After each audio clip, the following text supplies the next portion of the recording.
Bonjour à tous. Alors aujourd'hui Picro est pas là, c'est donc moi qui vais vous montrer ce qu'on va récolter. Soyez indulgents parce que j'ai pas son aisance. Donc voilà, il nous reste un peu de betteraves. Encore quelques betteraves rouges, on va faire le tri. Ce qui est trop petit ira aux bêtes. Là aussi encore des betteraves. Là, c'est notre reste de radis noir. Bon, là, on va peut-être pas tout enlever. Je vais regarder un petit peu. J'en laisserai peut-être sur place. Là, on a une grosse betterave zébrée.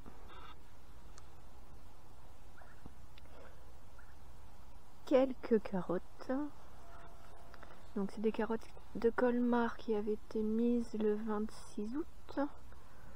Je ne sais pas ce que ça va donner. Ce sera la surprise. Et là il nous reste 2 poireaux. Et là c'est les panais. Voilà, donc je récolte tout ça et puis on vous montre la suite.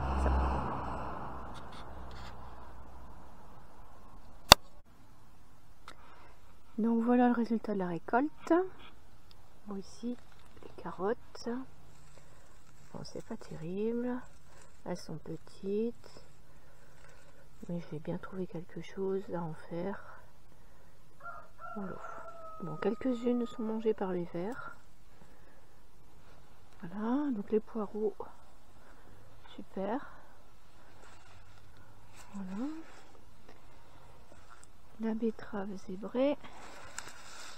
Là, je vais la faire râper sûrement. Les panais, c'est pas mal. Hein. Il y en a des petits, des gros. Bon, pareil. On va savoir quoi en faire. Alors, les radis noirs, tout compte fait, j'ai tout enlevé. Je me suis dit que je les ferais sûrement en lacto. On va en manger là frais et puis le reste je le ferai en lacto. Alors, les betteraves. Les betteraves. Bon, celles qu'il y avait sur cette ligne là. Elles avaient été mises le 9 août. Bon, il y en a des petites, des toutes petites.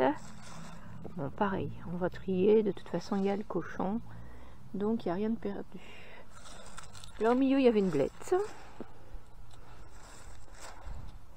Et là, c'était les betteraves qui se trouvaient ici. Alors là, vraiment, c'est du tout petit. Donc à trier et à voir ce qu'on va en faire. Voilà.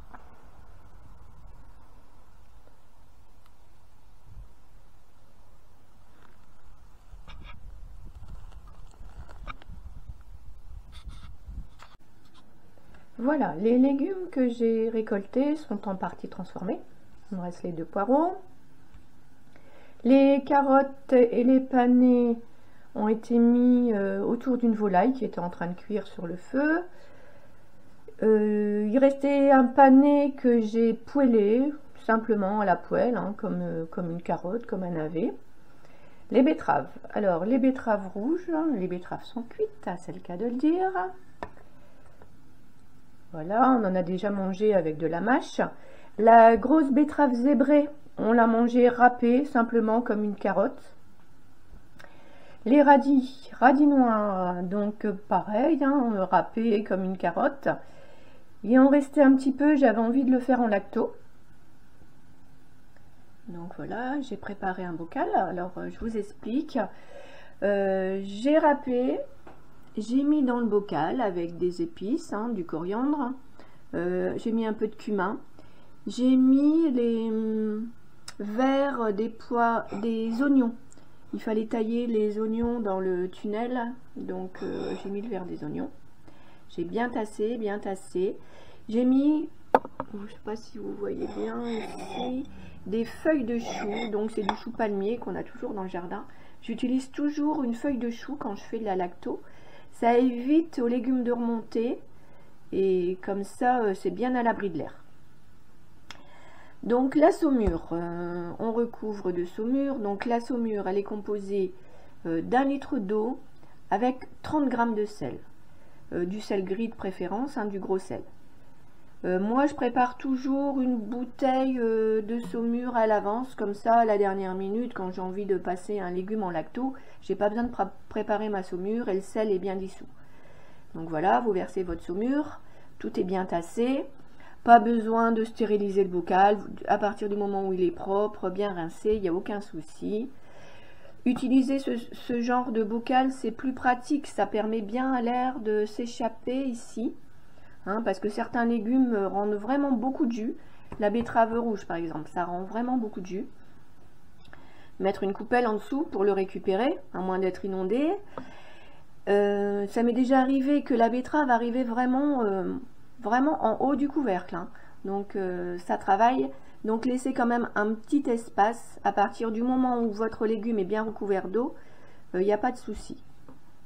Donc voilà, vous laissez comme ça une semaine à température ambiante dans la cuisine, hein, vous l'oubliez dans un coin, vous laissez faire son travail. Et après, vous mettez 3 semaines, hein, 3 semaines dans une cave, un cellier, une armoire, dans un endroit un peu plus frais. Et puis, vous pouvez consommer au bout de 3 semaines. Moi, je trouve c'est meilleur un peu plus longtemps. Hein, plus on attend, moi je trouve plus on attend, meilleur c'est. Voilà, bon bah j'espère que j'ai rien oublié. Je vous dis à bientôt. Prenez soin de vous.